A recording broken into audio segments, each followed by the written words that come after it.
This is the last chapter for our section. It's finite difference method. Okay, so let's give some reviews about the equations. When you see partial differential equations, pretty much in our class we focus on heat equation, wave equation, and Laplace equation. Did you remember? This is the form of parabolic, and this one hyperbolic, and this one elliptic. It depends on the standard form that we discussed about it before. Okay, for this one, first of all, we start off with the truncated Taylor series. What is that? Remember the Taylor series? If you let fx be a function which has n plus 1 continuous derivatives, okay, that means you can take up to n plus 1 derivatives. And you let x equal to x naught plus delta x. Okay, you have x naught plus delta x equal to x. The truncated Taylor expansions about x naught at a small distance delta x is defined as follow here. Okay, I believe that you have seen this form before. Okay, so let's highlight here. Truncated Taylor expansion defined like this. You should be able to remember this form, and you're gonna use it again if you take what's that, SAM 223. Yeah, several several variables of calculus, something like that. Okay, let's see the form. F of x can be expanded around the point x0. So define fx equal to f of x naught plus delta x times f prime of x naught plus delta x squared divided by 2 factorial and times f double prime of x naught. Okay, you keep continue and so on until the last term here gonna be Rn, and this Rn is called the truncation error.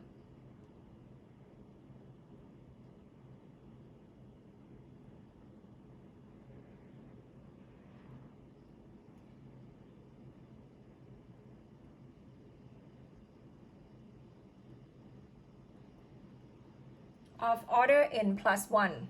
Okay, suppose you be able to remember this form. And what about Rn? Rn should be in this form, delta x to the n plus 1 divided by n factorial times f of this one means the derivative of the n plus 1 order, and this one going to be the form like the variable that we define. And what about the Cn plus 1? It's a number or the point between x naught and x naught plus delta x. So it's really small. So what happened? If you take delta x goes to 0, that means you just, go with the really tiny step from x naught. You see, you just jump on here just a little bit. Delta x goes to 0. You can see that the sign n plus 1 is going to be, you see, if this term really small, the sign n plus 1 going to what? X naught. And the R in here is just approximation of this term when you replace sign of n plus 1 with x naught. And we see that the truncation error is of order n plus 1. How we gonna find or define the order? It depends on you. Like if you expand this form up to the delta x to the n plus 1, and you take derivative of the f function up to n plus 1 times, you can say that the error is the last term. For example, this one gonna be the order of n plus 1. But if you expand this form up to this term, you can say the error will be order 2. You see here? Okay?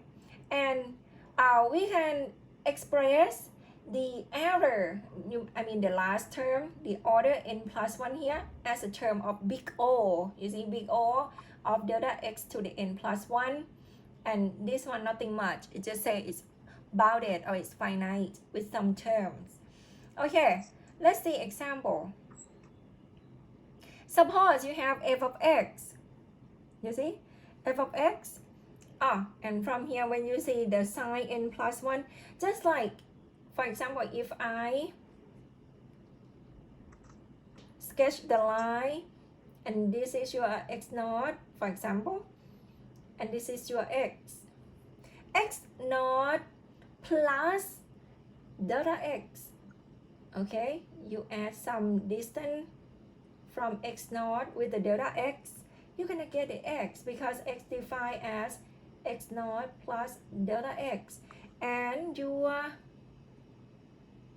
sign n plus 1 gonna be in here. So it's really tiny points or tiny number that you plug in there. Let's see example.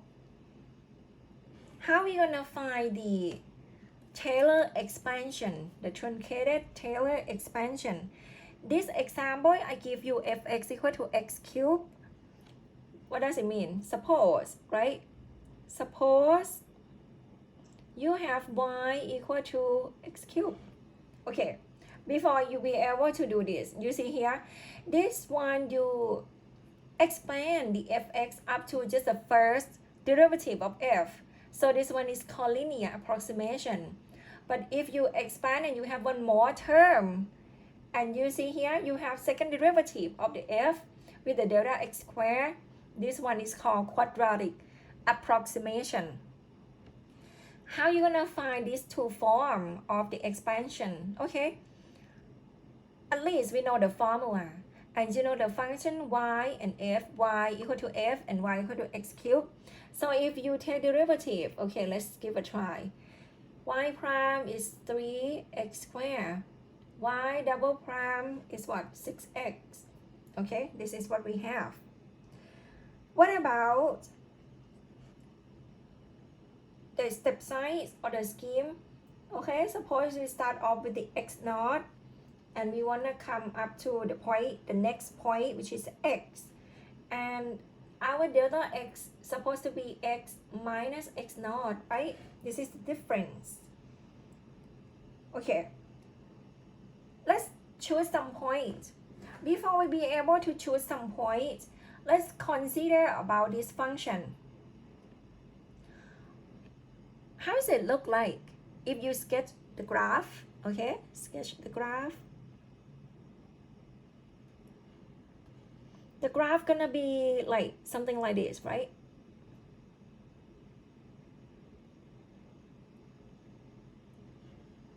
You see? So if you plug in -1, you're gonna get the -1. If you plug in 1, gonna get 1 up here.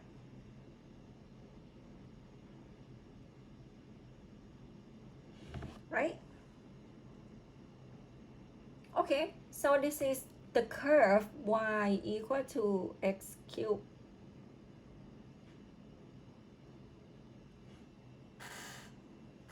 What else about this? You need to find like this approximation. You can choose the x naught if the problem didn't give it to you. Suppose I just say x naught equal to 0. Start off from 0. So for the linear approximation, okay, let's talk about the first one here. The linear approximation will be what? Y will be approximated as f at 0 plus, okay, if this one will be 0 and here will be x, so delta x is just x, right? Times f prime at 0. What do we get? What do we get? F at 0, 0. F prime at 0, 0. See? Both equal to 0. What does it mean? for the linear approximation, you actually want to do some approximation of this curve, but then it turned out to be like you got here y equal to 0. What happened? What happened? That means if you do this, you can see at least we have like, suppose at this point, okay, let's say at x equal to 0.7, here the big gap right here is called the error.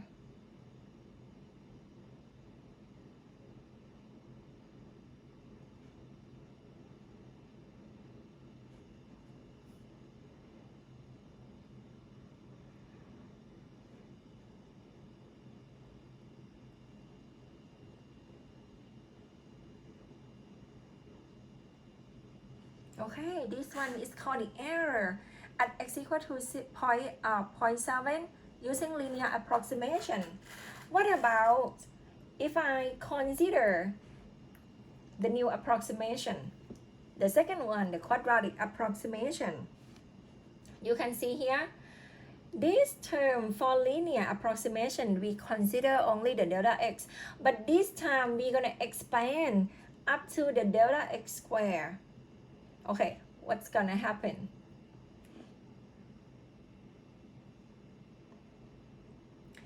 If you do this, okay, if you do this,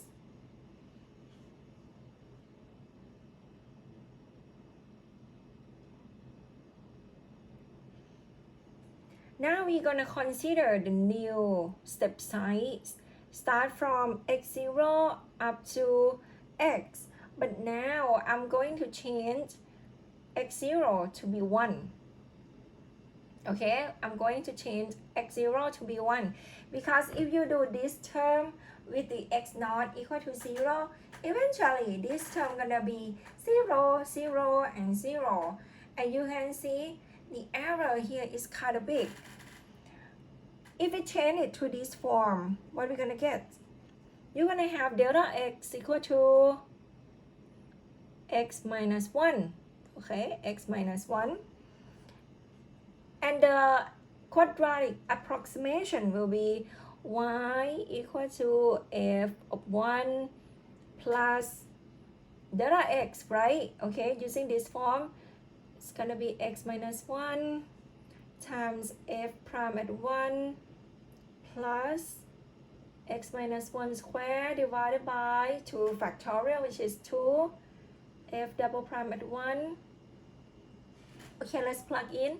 f1 is 1 plus x minus 1 and f prime at 1 is 3. See? Okay, I can write like this. Plus, this term gonna be x minus 1 squared divided by 2. And here it's gonna be 6. You see? Just plug in 1 right here. Okay, let's do some calculation.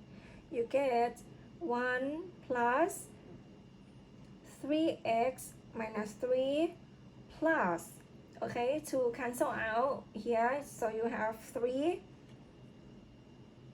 times x minus 1 squared. Okay, a little bit more. Simplify, you get 1 plus 3x minus 3 plus 3x squared minus 6x, and then we plus 3. What happened now? We have that 3x squared minus 3x plus 1. What is that? It's parabola. You see that? It's parabola. When it's parabola, it's gonna be closer. You can see here, if you plug in, this one gonna be parabola around the point, what? x0. That means if you gonna plug in the x value just around here, you're gonna get something really close. Like, if you plug in x equal to 1, you see, around this point, you're gonna get exactly 1, you see? If you just skip it, just plug in like 0.9 and 1.1 into here, the curve gonna be really close to this point. You see? Error is getting smaller. Okay. So note here. Suppose if you give delta x equal to 0.5, you can see the term delta x squared is what? 0.25. What happened?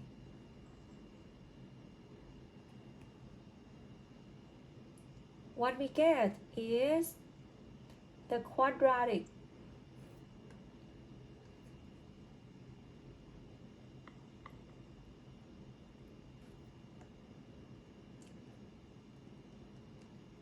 can erase it.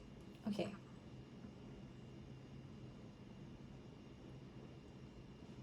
The quadratic approximation gives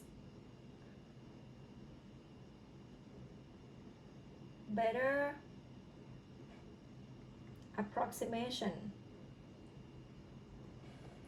and error seems to be smaller.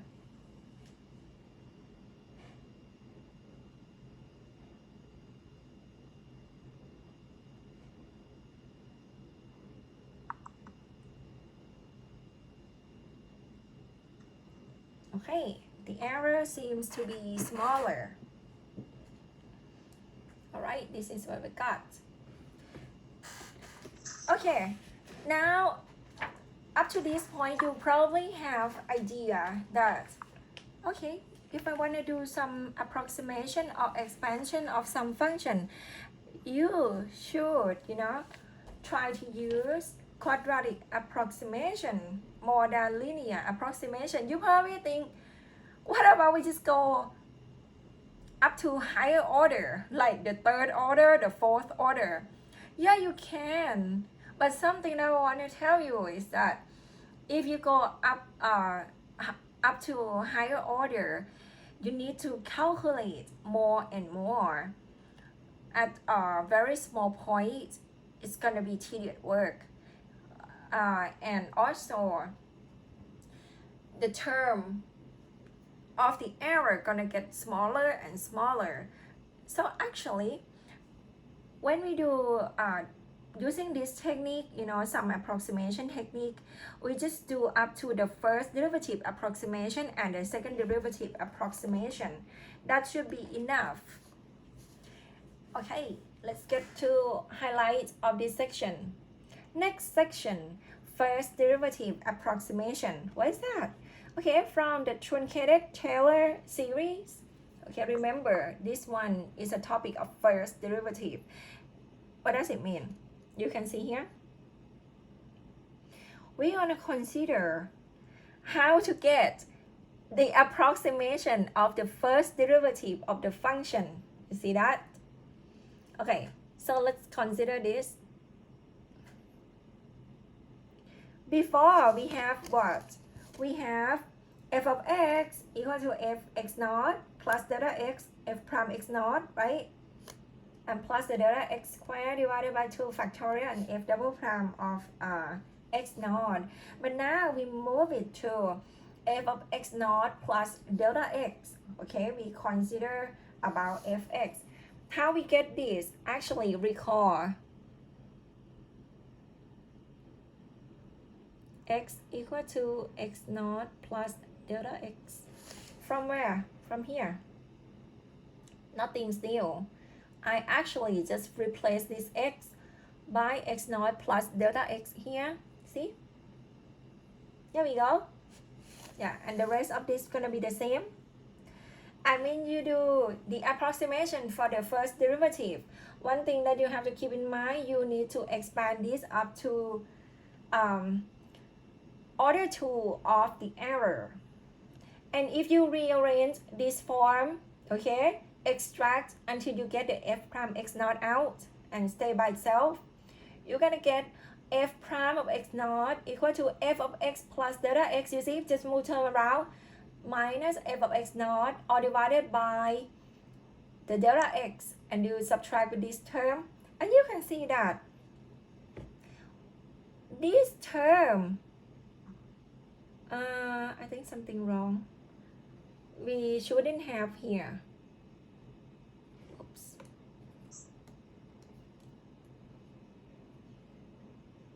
Right? It should be cancel out with this delta x, okay? Okay, so this term is actually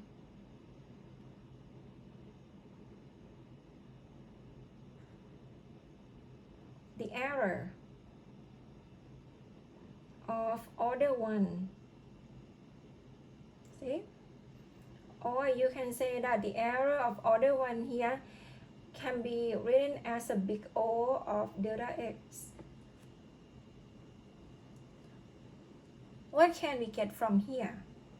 Now we get an approximation for the first derivative, and it's called, we have the name for it, the forward difference scheme. Okay, and if we replace the delta x with the negative delta x, you're gonna get another form, the backward difference scheme. What's the difference? Okay, what's the difference? Let's see here.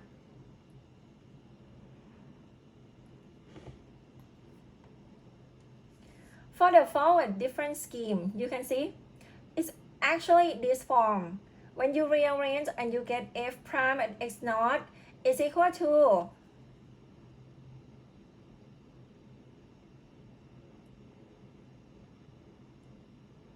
okay, technically you skip the error term and you get f prime of x naught can be approximated as f of x naught plus delta x minus f of x naught or divided by delta x. And you can see here, so technically you just take the term, okay, for this scheme. If this is going to be your x naught, the next point x will be here, x naught plus another delta x. Where is it, delta x? Delta x is the distance between here. Okay? This is the form for forward difference scheme. And we just note here, similarly, from the truncated Taylor series, if you replace the delta x with negative delta x, where is it? You replace it, you see, you get f of x naught minus delta x. Okay, here is the same, and you replace delta x with negative delta x. What you get? Right now, it's kind of like switching the form. You get f prime, okay, this form, is called the backward difference scheme. What's that? It's f prime of x naught can be approximated as f of x naught minus f of x naught minus delta x divided by delta x. You can see the picture. Instead of having x naught right here and you go to the point on the right, you have x naught on this side and you use the point on the left, x naught minus delta x. That's why we call backward. You see, you kind of use the point backward, and here still be your delta x. So keep this in mind. If you use forward difference scheme, your x naught will be on the left and the new point will be on the right. And when you approximate this function, this is the first derivative. For the forward difference scheme, you use the point on the right, subtract the point on the left, or divided by the difference. But for the backward difference scheme, you use the point on the right. You see? Subtract the point on the left, still divided by difference. But the difference between the forward and backward difference are here. The point of x naught, you see, you want to find the approximation for the first derivative around the point x naught. For forward difference scheme, you need to use 2 points, x naught and the point on the right of x naught. But by a different scheme, you still use x naught and the point on the left of x naught. Okay, so this is a different. Keep this in mind for now. We're gonna use it pretty soon. But before you do that, you need to consider the second derivative approximation. Okay? For the second derivative approximation, what do we get? Remember the Taylor series? Okay? So from here, the first line, nothing's much, exactly the same just here. So fx naught plus delta x, you see, is equal to fx naught plus delta x is f prime x naught. Okay, and keep continue doing this up to what? Order 4. Okay, up to order 4. Similarly, the bottom here up to order 4 too, but you replace everything about x as x naught minus delta x, and this is what you get. How are we gonna do after this? If you do the second derivative approximation, you are not going to get forward or backward difference, but you're going to get the center different scheme. How are we going to do that? You see the name? Second. That means we're going to find the approximation for the second derivative, right? This section, okay, note here, to find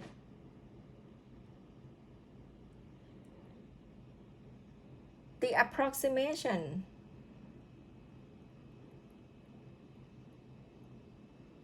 for the second derivative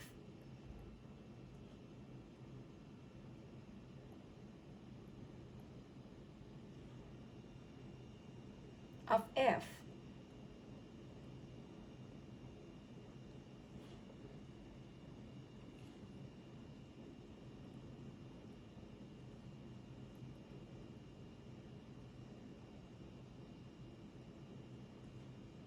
Okay, we need to keep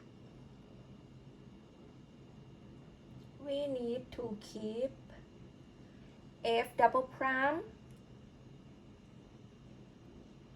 by add them up.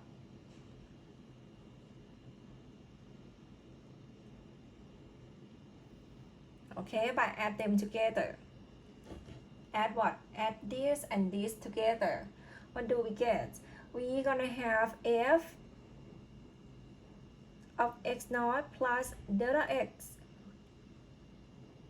plus, you see? Why should I add them up? Because I want to cancel out this form and I want to keep this. If I subtract these two equations, this term gonna be gone and we won't get any term of f double prime left. You see that? Okay, if you add them up, what you're gonna get? It's equal to, okay, we have 2 of this term, 2 of f x naught plus, okay, this term's gone because we add them up. And what about here? We have another 2 of delta x squared divided by 2 factorial of f double prime x naught. Okay, the third order is gone, cancel out, these 2 terms gone, and we have this term plus,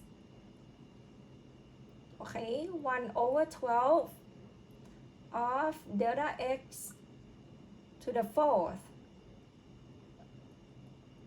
derivative of f around x naught, and so on. This is what we have. And the last term here is what? This term gonna be order of error is big O of delta x to the fourth.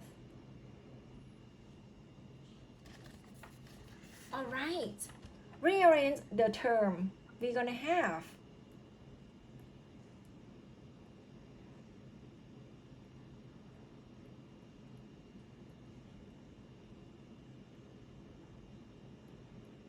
Okay, what do we get? Rearranging, and we get f double prime of x naught. This is what we got. We're looking for here, right? This is the form that we want.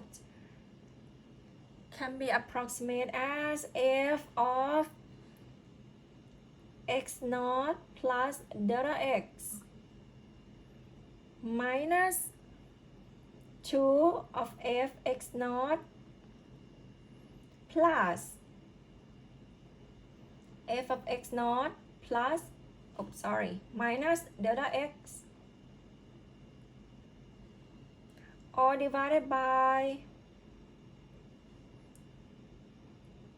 delta x squared, and we plus, okay, if you rearrange the form, big O of delta x squared. Similarly, remember the first derivative approximation, the error is what? Of order 1. Actually, you just need to add some more term here, like plus O of delta x, and I just skip it. Similarly, this one we actually have this term. It's gonna be the error of order 2. But what we need is just here.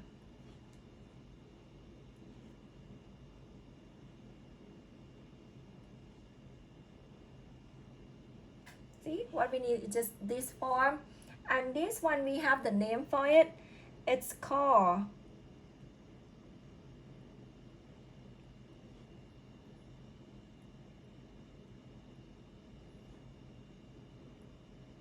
center difference scheme.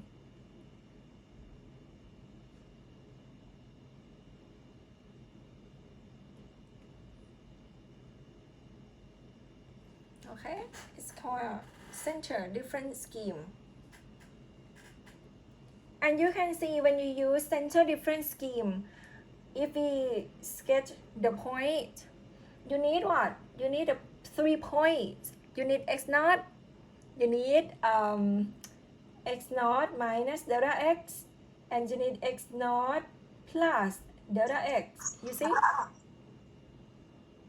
And if you see the weight, okay, let's talk about the weight. What about the weight? The weight is the coefficient in front of each term. The weight of here is 1, you see? The weight around x naught is minus 2, and here will be 1. If you notice, you're gonna use this later. You can see that the sum of the weights supposed to be 0.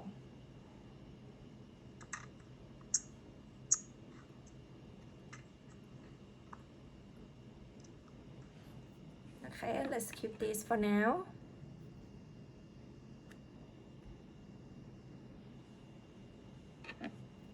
Next one. All right, what do we know so far? You know forward difference scheme and backward difference scheme. This is going to be the approximation for the first derivative. You use 2 points if you do the first approximation for the first derivative. But if you do the second derivative approximation, you need what? 3 points. And finally, you're going to get center difference scheme. Next.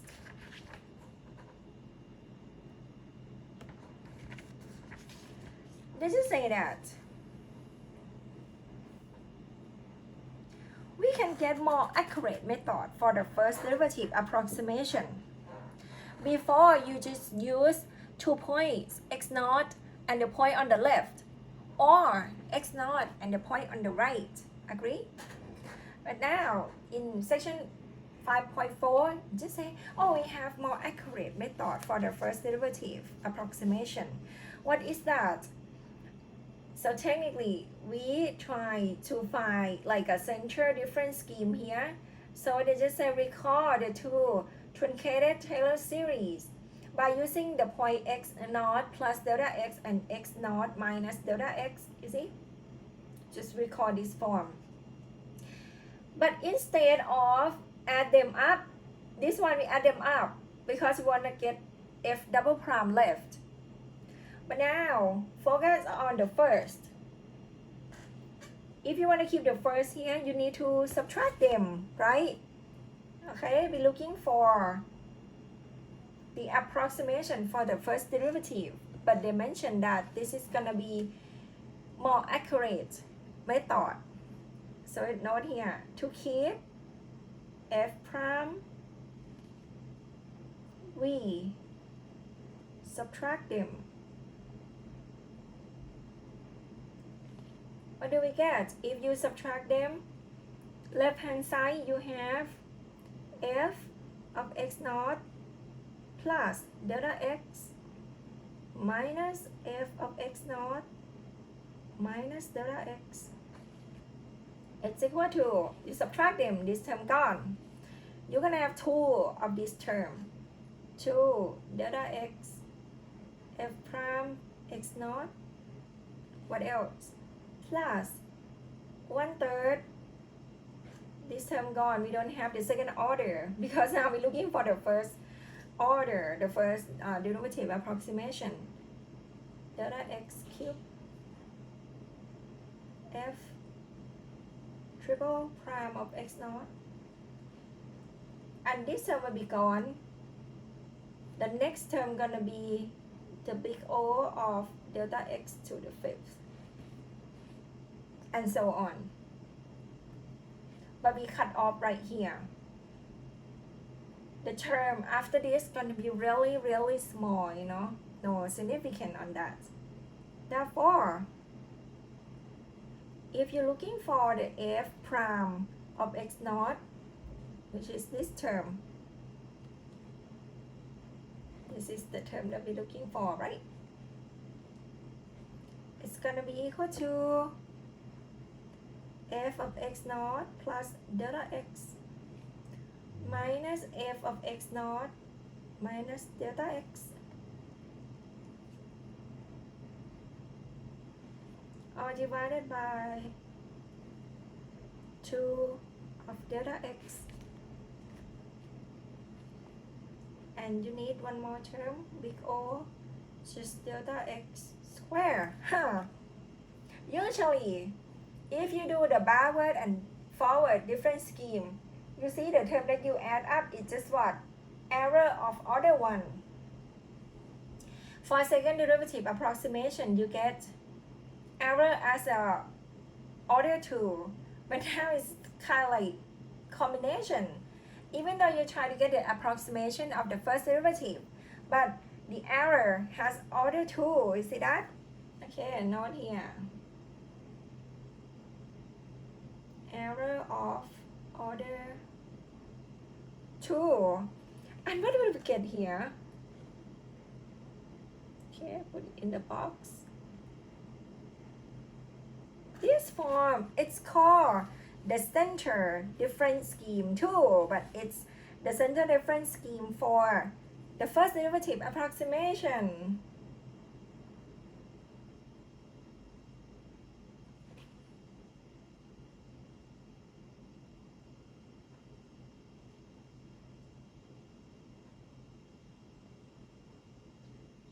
Alright, so now you know that for both first and second derivative approximations, you can have the form of center difference scheme for both of them, right? Come to our problem. Okay, since we mentioned about these 4 forms, okay, forward difference scheme, backward difference scheme, this form. For second derivative approximation, we have center difference scheme here, and also we have the first approximation for the first derivative as a center difference scheme. What can we do of this? 5.5, we're gonna talk about the heat equation. Come to the highlight. Any questions so far?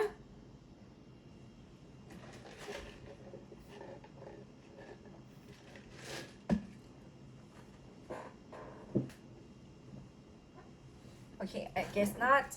Okay, let's see how we use or the scheme into the real problem. This is the standard form of the heat equation.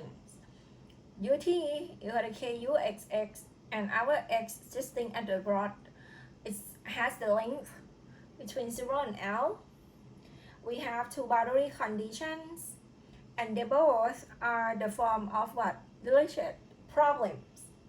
Because they are both equal to 0, it's a type of homogeneous problem. And we have one initial condition, ux naught equal to fx. And we know that the exact solution is given by this. You have seen it like many times already, right? It's a summation of an sine n pi x over L e to the negative k n pi over L square t. What's that? Eigenvalue, eigenfunction. And we use the odd extension of the Fourier sine series. You have an defined as 2 over L times integration of 0 to L fx sine n pi x over L. You see here? Okay, keep this in mind. You know how to solve it. You can use separations of variable. If these two terms is not equal to 0, more complicated problem, or you have extra term here, you can use eigenfunction expansion. Okay, I'll leave that for you. But now, let's focus on the numerical method. You can see that we have what? First derivative with respect to t, and we have second derivative with respect to x. Okay, let's consider part by part. Now I'm going to talk about time first. I'm going to talk about the time first. The idea for this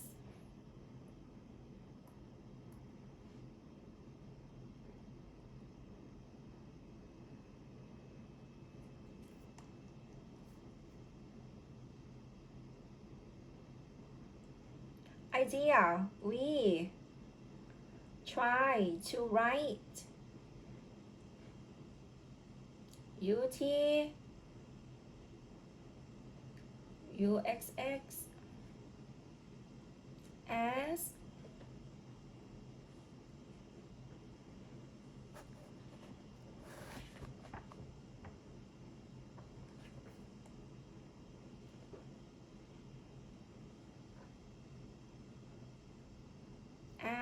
the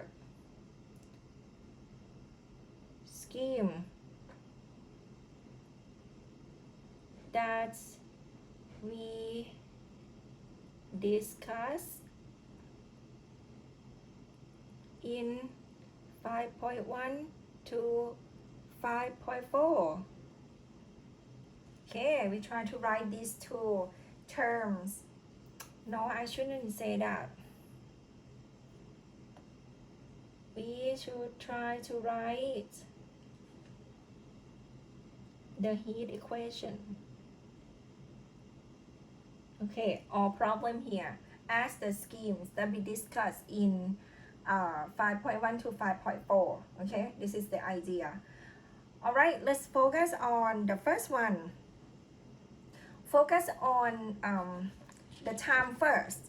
Okay, so for the time, it's just the first derivative with respect to t, right? So in this case, first derivative, we have two choices.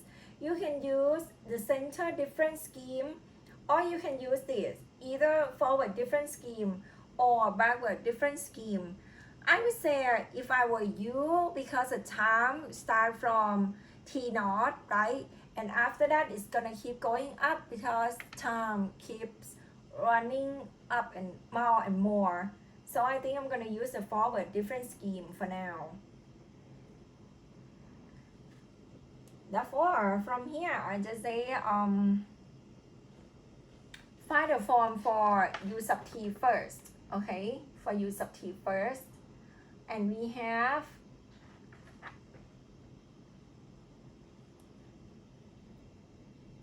note here.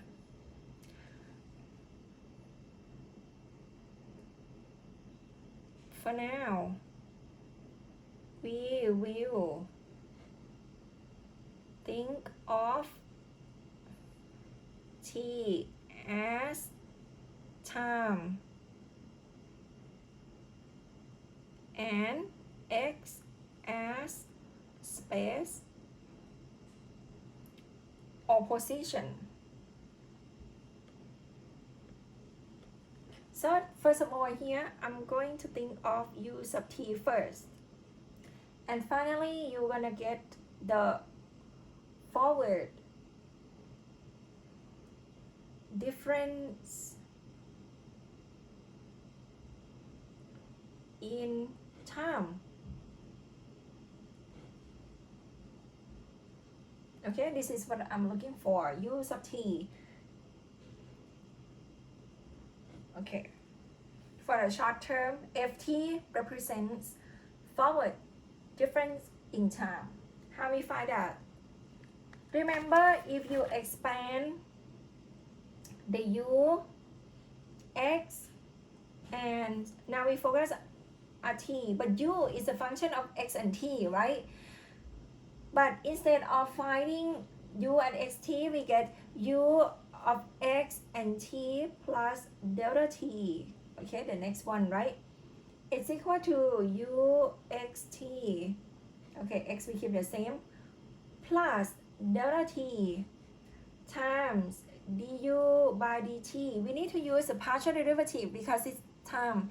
Our u depends on two variables. It's not just f of x, because before f is a function of x only, but now our function u depends on two variables, so we have to use partial derivative of it.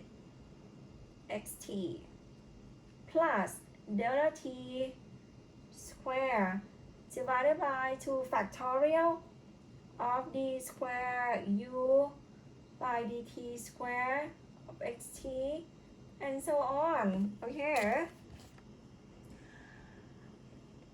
we just do exactly what we did before.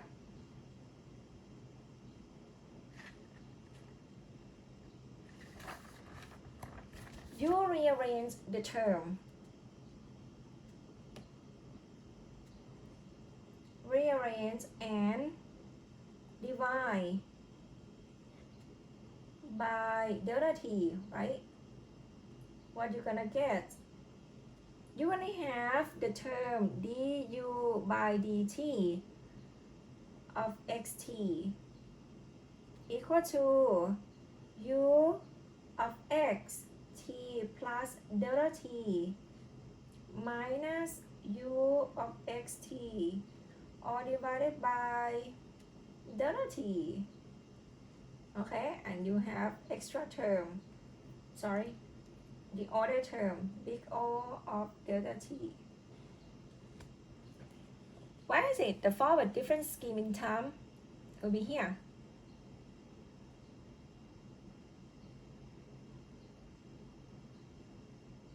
Okay, let's keep it for now. I'm going to call this one equation 5.6. Therefore, suppose if you have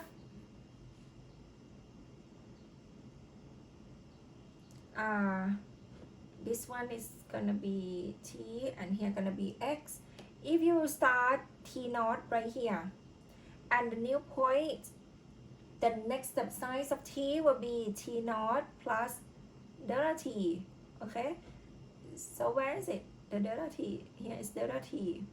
If you plug into the formula, you're gonna get du by dt of x at t naught can be approximated as u of x at t naught. You're gonna have x naught too, of x naught t naught. Okay, we know the point x naught t naught. You're gonna have u of x naught and t naught plus delta t.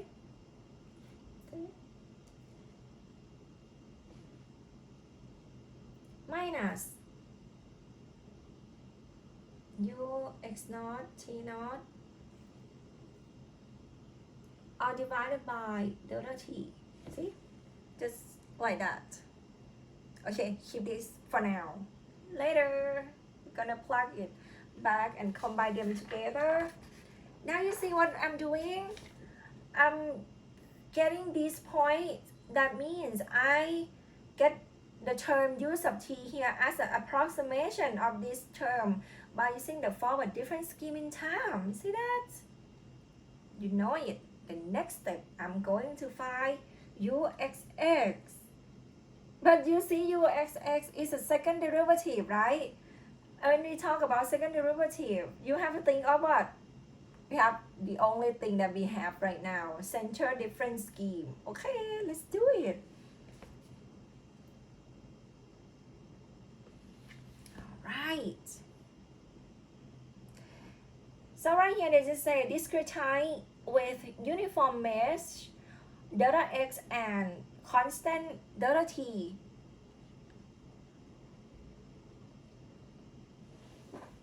For the mesh, sometimes they just call it as a step size. Note here. Delta x or delta t sometimes call as step size in space and time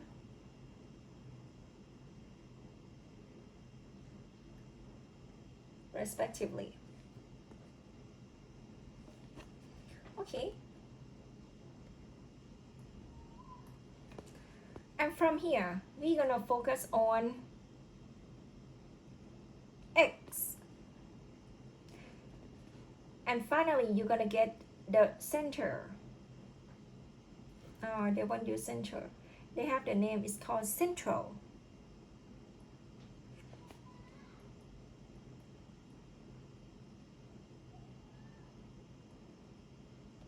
Difference in space. CS. Central difference in space. This one we have forward difference in time. You see? We use forward difference in time and we use central difference in space. What's that?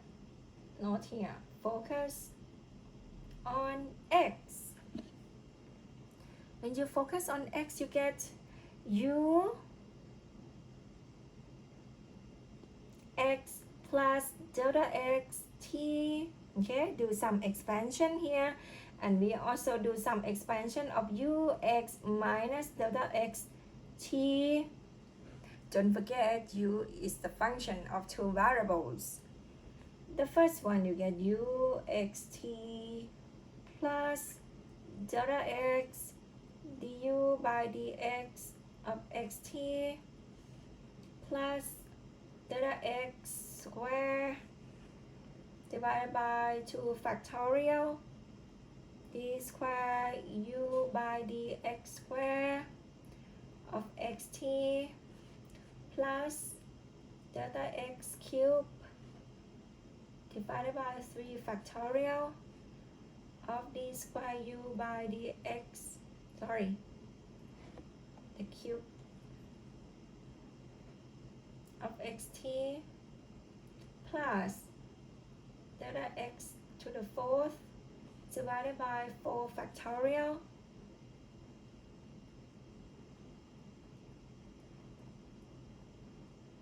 and so on. How about the bottom one here? Similarly, right? You're gonna have uxt subtract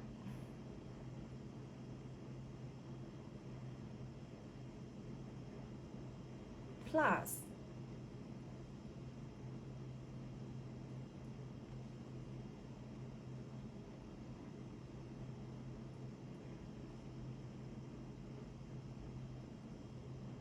subtract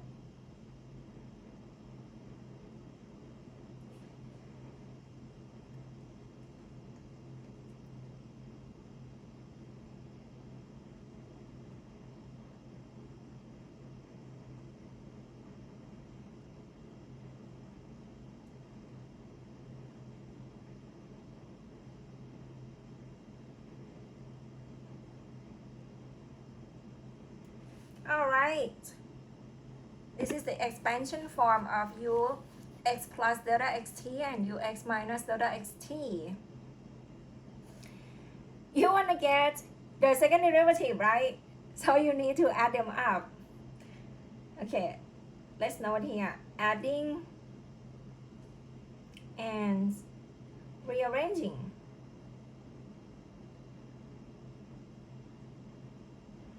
We're gonna have d square u by dx square of xt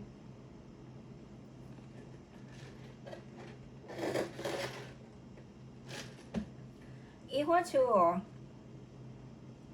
u of x plus delta x t minus 2 uxt, you add them up, right? Plus ux minus delta xt all divided by delta x square plus the error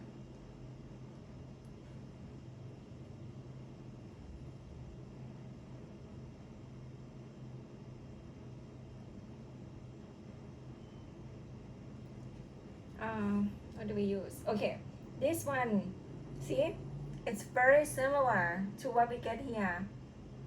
The point on the right, the point in the middle, the point on the left. Similarly, we have the point on the right, the point in the middle, the point on the left. Now let's focus on x. And with some extra term of the error. And here is called equation 5.7.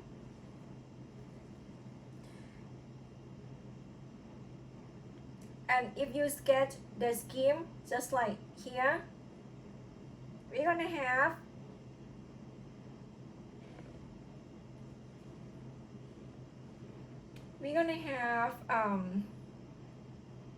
you need to consider both, right? X and t. So if this is x, this is t, what do we need? We need, at this point it's gonna be like x naught, t naught. Okay, but this side at the point t naught you have x naught minus delta x. All right, and if you come up to this side it's gonna be x naught plus delta x. But all of this, okay, but along this way, if you go up here, you're gonna have this point is still gonna be x naught, but the t will change to be t naught plus delta t. You see, we have two axes, but one axis represents x and the other axis represents t. All right, so now if you consider this scheme, you're gonna have d square u by dx square at the point x naught, t naught, it's equal to u at x naught plus delta x t naught minus u, sorry, 2u x naught t naught plus u of x naught minus delta x t naught all divided by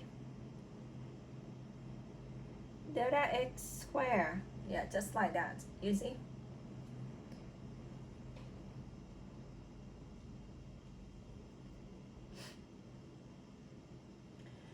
But now our point is that we can't just consider each scheme separately. We need to combine them together because we want to find what's going on at this level when time changes.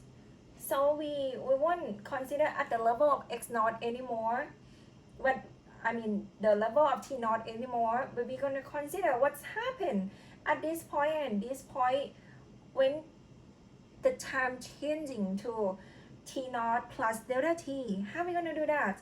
We're going to combine everything together. So right here, let me note that we're going to plug in equation 5.6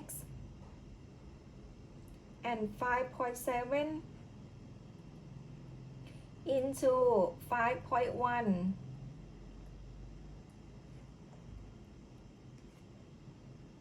to get. What's that? 5.6 is the approximation of u sub t. 5.7 is the approximation of u xx, and I'm going to plug it back into here, 5.1, which is gonna be the heat equation, right? Okay, what do we get? Left hand side, you have u sub t, right?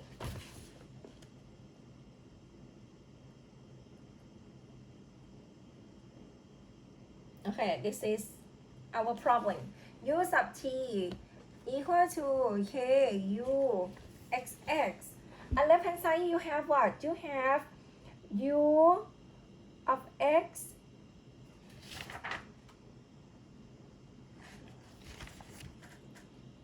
t plus delta t minus u xt all divided by delta t. This is left hand side. And what about the right hand side? Right hand side, you have k times what we just got here, everything. You have k divided by delta x squared times u x plus delta xt minus 2u xt plus u x minus delta xt. See? All right. Rearrange the form. This is gonna be the scheme that you need to solve for the heat equation. All right. Therefore, we get that only the term u x t plus delta t. Now see the next step in time change to the next step. What do you get? It's equal to move this term here, cross multiply with this, and you just move this term to the right hand side. You get u x t plus k delta t divided by delta x squared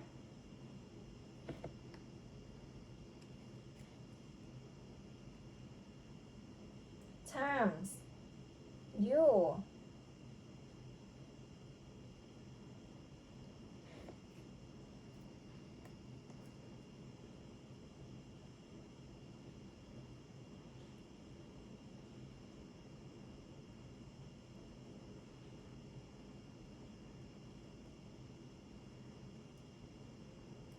here we go.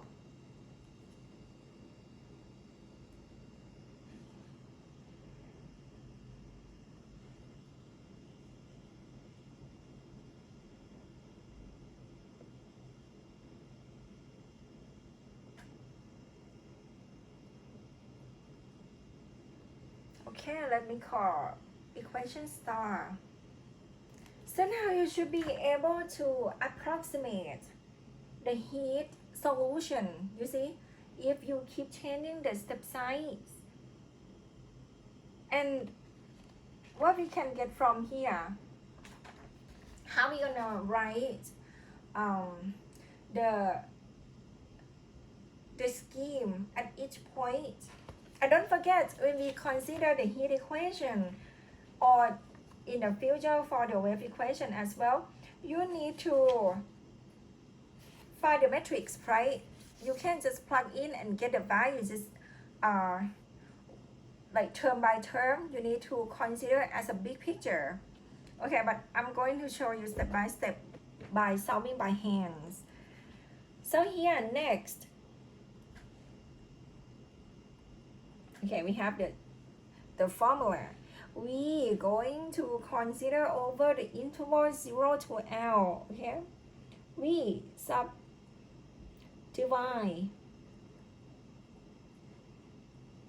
the interval 0 to L into n plus 1 equally spaced points. What does it mean? That means if you consider the interval 0 to L, x naught equal to 0, and the last interval xn supposed to be L. So here gonna be your x1, x2, and so on. What do we get? Did you see the pattern? The pattern here is that you're gonna get delta x is what? Delta x will be the last point L, subtract the first point. How many interval? N interval. It's L over N. Or you can say that L equal to N times delta x. What about the formula at each point? We have x naught equal to 0. What about x1? x1 equal to x naught plus another delta x. What is that? X naught is 0, so it's delta x. What about x2? x2 comes from x1 plus delta x. What is that? x1 is delta x, so it becomes 2 delta x. What about x3? x3 gonna be 3 delta x, and so on. You're gonna have xj, any point in the middle is j times delta x, and so on. You're gonna have xn as n times delta x. You see, this is what we have.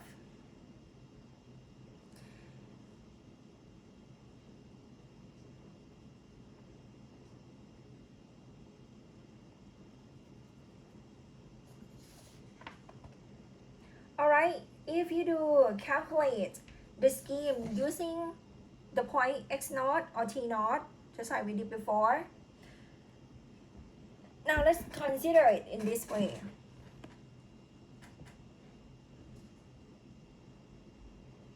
This one gonna be subinterval 0L.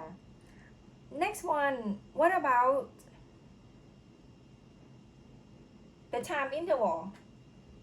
Okay, let me change the color.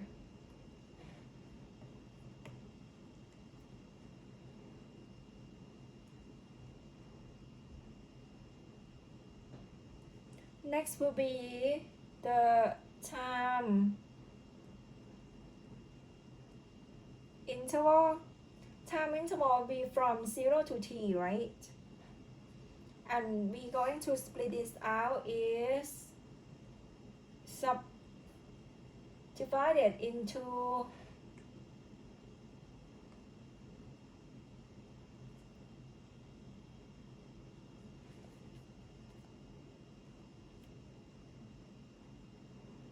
m plus 1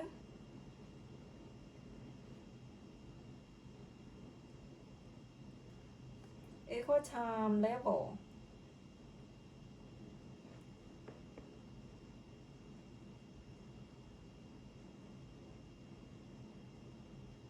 Before we have what? xn equal to n delta x. Similarly, for this one, Tm will be m delta t. Okay, let's see the scheme for now. What we're gonna have? We have that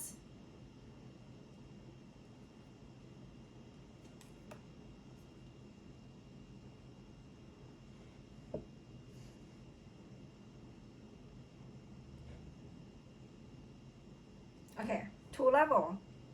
This one gonna be your TM.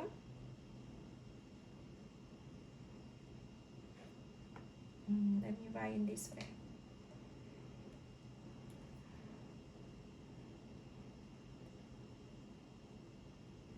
Okay.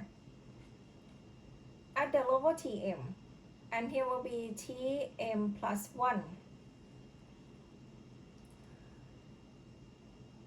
The length between here is called delta T. Okay, at the bottom level, we have the point. The first point here represents by U, 0M. And the last point here will be U, N at level M. You see? Time M, level T equal to M. And start off with x0. So I just use the symbol for space x at level 0. See the first point, and here gonna be the last point. What about the point in the middle? We have like U, J, M. The point on the left and on the right. You can see why I have to write a scheme like this, because we need the point U at xt and U at x plus delta x and U at x minus delta x. So for to calculate the heat equation, the heat solution, we need to use 3 points of space x, you see, to calculate the heat solution in the next step of the time level. You see that? So we need to use 3 points here. It's gonna be this. This side gonna be U, J minus 1 at level MT. And here gonna be U, J plus 1 level T equal to M. To calculate what? To calculate this point. What about here? And here? This current gonna be, still gonna be U naught. But next step of time. And here gonna be the last point still at the next step of time.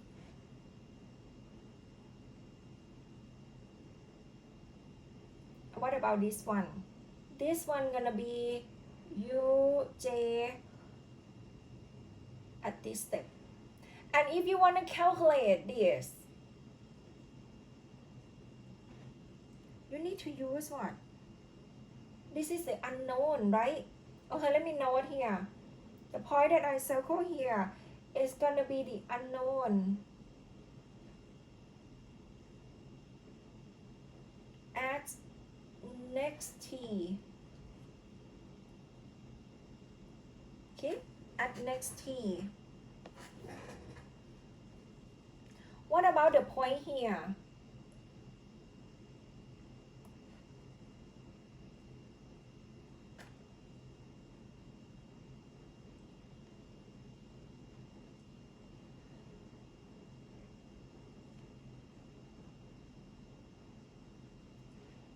Okay, the dark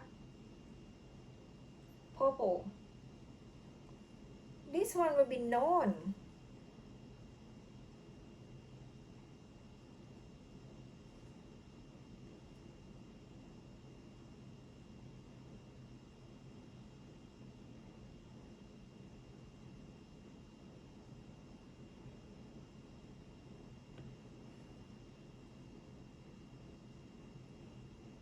From what? I see, right? The T equal to 0. T equal to 0.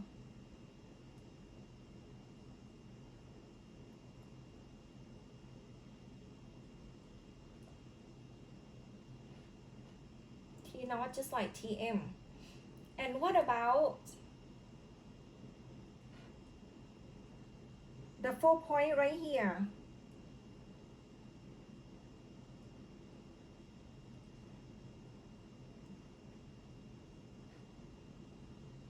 The yellow dot, this one also known too. Known from what? Boundary conditions. And to be able to, okay, and what about the step size between each point here? Still gonna be the delta x. And to calculate the unknown at the next level, you see, you need to use all the points here to calculate the unknown here, like all 3 points here to calculate this one. You see that? See, this is how we do.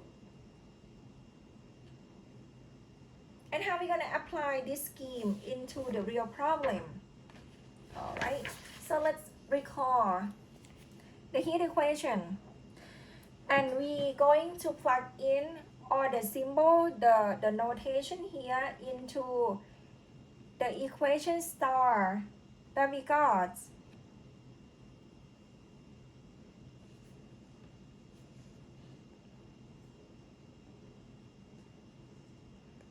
Let me recall. Okay, before we do that, let me call this equation A.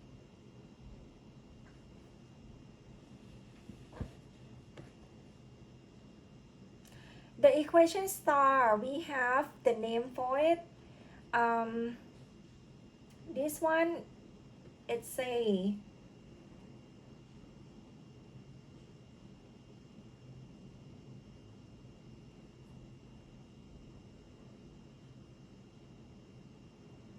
FTCS. What's that? FTCS comes from forward difference in time and central difference in space. This one FTCS. Okay, for later on, we're gonna use this from where? Because we use a forward difference in time, yeah, and we also use central difference in space, yeah. So we combine them together. The equation star here is called FTCS scheme. Okay, so let's apply all the points here into equation A or into 5.6 and 5.7, and you plug into the heat equation. Note here, using FTCS,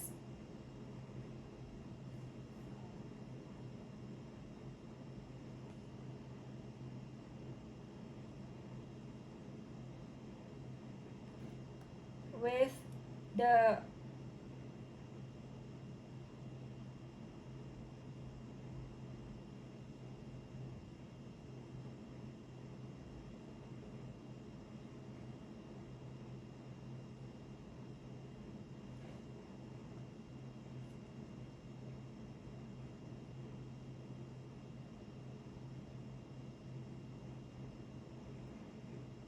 okay, use FTCS with the point as shown in the picture above, right here.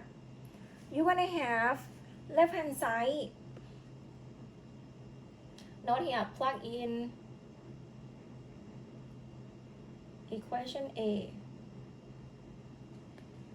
You're gonna have U at x naught, t naught plus delta t minus u at x naught, t naught, or divided by delta t. Really? Let me see. See? U x naught, t naught plus delta t minus u x naught, t naught, or divided by delta t. Like that. Equal to k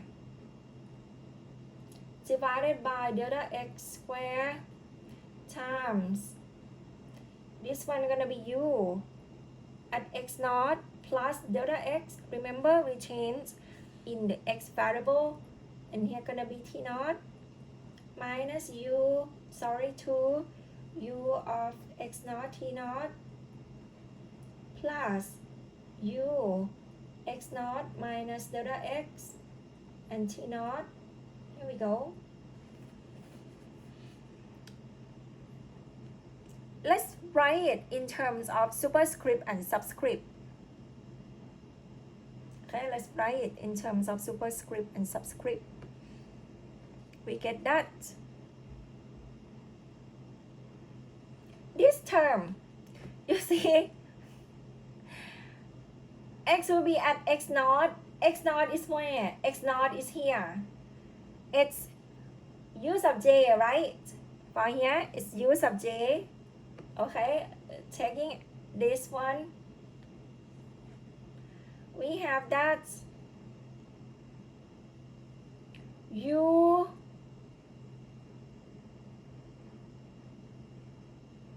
j at the level m plus 1 minus u j at the level m divided by delta t. Right hand side will be k divided by delta x squared. What about inside here? This term gonna be what? U x plus delta x. Gonna be the term on the right hand side of uj, right? So here gonna be u j plus 1 m, excuse me, minus u 2 u j m plus u. You see this one is the point on the left of the uj, so it's gonna be uj minus 1 m. See, you can write it as the superscript and subscript. Which one is the unknown? Compared to the FTCS, you want to calculate at the next time step. So the unknown will be here, m plus 1.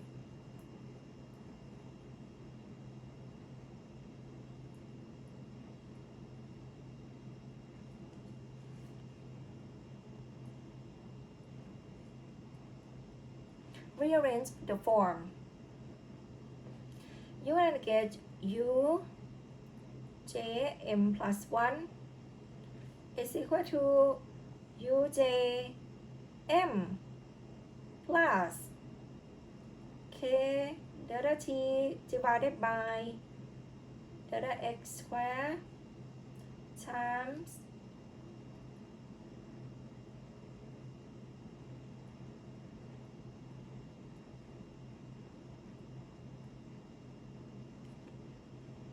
okay, and this one is what?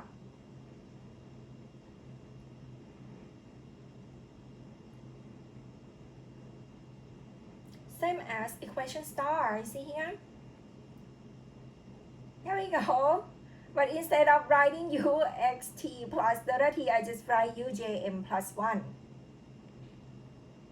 See? This is what we're looking for. And now I'm going to let this term just a constant, right? We let it equal to s. Okay, let it equal to s. Finally, what we get is, therefore, FTCS for heat equation is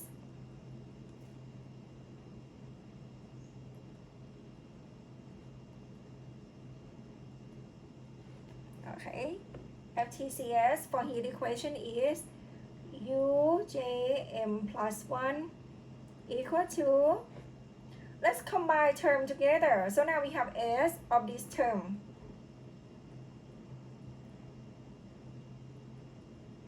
J plus 1M plus, okay, we have two terms of UJM, you see here?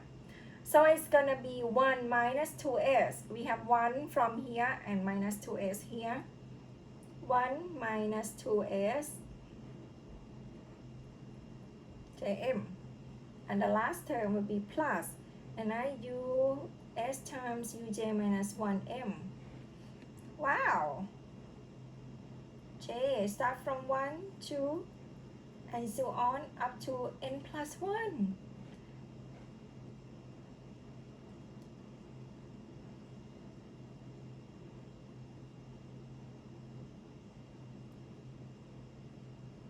This one gonna be the FTCS for the heat equation. Alright, almost done. when you get it up to here, okay, when you get it up to here, you should be able to write in terms of the matrix for the easier way to solve, right? Note here, to solve this,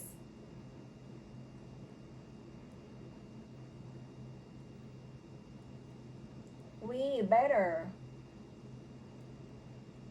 write in terms of the matrix form.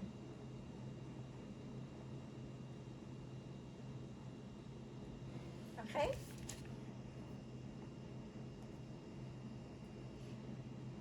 How are we going to write in terms of the matrix form? Let's consider when j equal to 1, okay? Consider this. When j equal to 1, what do you get? You're going to get u1 at the level m plus 1.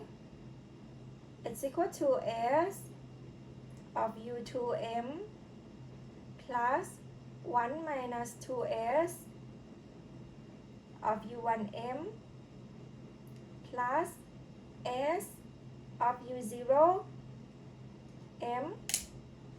What about j equal to 2? You're gonna get u2 m plus 1 equal to s u3 m plus 1 minus 2s u2m plus s of u1m. At j equal to 3, you get u3m plus 1 equal to s u4m plus 1 minus 2s of u3m plus s of u2m. Okay, keep doing this and so on. What do you get? Until the last step, it's gonna be, hey, can be j minus 1. Supposed to be j minus 1. Okay, because otherwise here wouldn't be un, sorry. And j equal to n minus 1. Okay, the last time. You're gonna get n minus 1 m plus 1 is equal to s of un m plus 1 minus 2s of un minus 1 m plus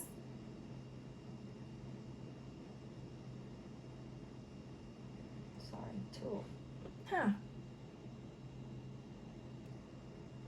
All right, almost. But now we need to consider what? What about the boundary condition? You have what? u0t. From where? From here. Oh, we go that far. The boundary condition and initial condition here, we have to use it, okay? Let's come here. U at 0t equal to ULT or equal to 0. This given us that U at 0 M will be just like UN, right? Because this gonna be at 0 and here will be at N. They are both equal to 0.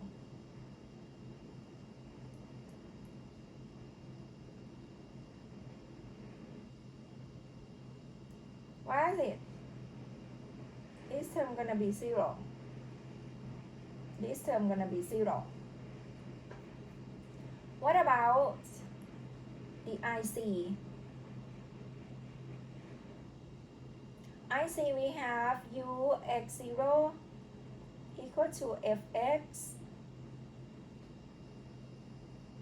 That means j when m equal to 0, it's gonna be f of x. X what? xj or f sub j, if you want to write it like in the same form.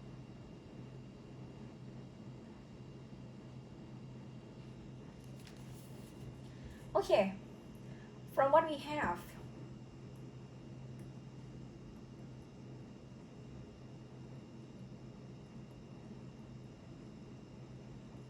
the metric form is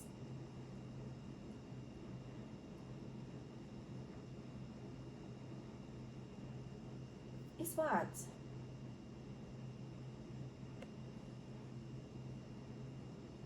The first term, what do we have? Left hand side. Okay, let's write it in this way. When you want to solve the matrix, you want to solve what? Ax equal to b, something like that. Remember? Okay, we'll talk about solving the matrix later. Let's write this in terms of matrix. You see here we have u0, u1, u2. This one gonna be the next level that we want to find, right? How about here? We have u1, 2, and 3, 2, 3, and 4. So I'm going to write down as the first one we have what? 1, 2, because we don't have 0 anymore. So I'm going to write the coefficient 1 minus 2s. This one for u1 and s is gonna be for u2, and we don't have u3 here, so it's gonna be 0. All will be 0 here. Next one, for the u1, you have what? S. And u2 will be 1 minus 2s. Let's write down the coefficient first. And u3 will be s. And the rest of here will be 0. Next one, at next level, do we have u1 here? No. What about u2? u2 we have s. u3 will be 1 minus 2s. And u4 will be s. And the rest of this gonna be 0. And from here all gonna be 0. Down here will be 0. And here gonna start off s. And from this gonna be 0. Yeah, just like this. Until the last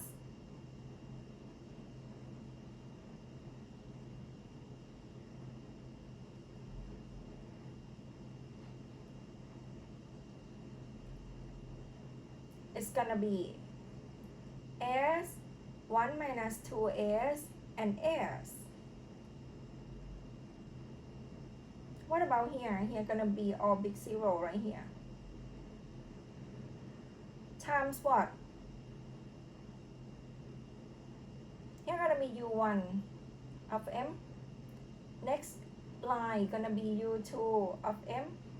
Next row gonna be u3 of m. And so on until the last one gonna be un minus 1 of m. You see that? This is exactly the matrix that we get from what we derive here. You see that? And the term on the left hand side here. Finally, after you multiply this, you're gonna get what we looking for. u1 at m plus 1, u2 at m plus 1, u3 at m plus 1, up to un minus 1 of m plus 1. Here we go. Oh, and let me note here, fj, if you keep running for j equal to 0, 1, 2, 3, up to n, and your m2, m will be from 0, 1, 2, 3, and so on, because he can be keeping up.